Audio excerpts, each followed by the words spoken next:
ফেসবুকের যত সব নোটিফিকেশন আছে সেই সমস্ত নোটিফিকেশন আপনাদের ইমেইলে একে একে চলে আসছে।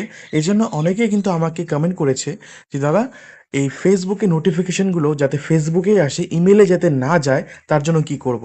তো আজকের ভিডিওটি হচ্ছে সেই বিষয়ে যে আপনাদের ফেসবুকে যত নোটিফিকেশন আসবে, আপনারা যদি চান যে এই নোটিফিকেশনটা আমার ইমেইলে আসবে আর বাদবাকি নোটিফিকেশন বন্ধ থাকবে, সেই মতোই কাজ হবে, ঠিক আছে।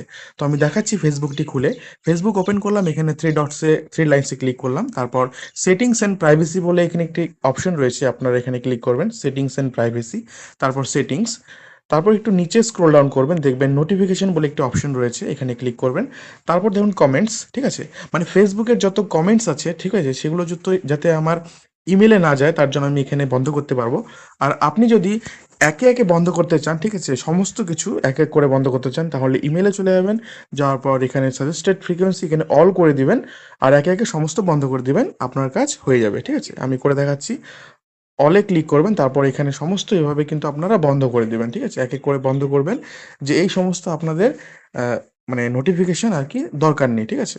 আর যদি আপনার একটি মাত্র মানে কমেন্টস দরকার, ঠিক আছে, একটি কমেন্টস দরকার বা বা যাই দরকার হোক না কেন, সেটি আপনি অন করে দিবেন এরকম করে, আর না দরকার হলে অফ করে দেবেন, ঠিক আছে।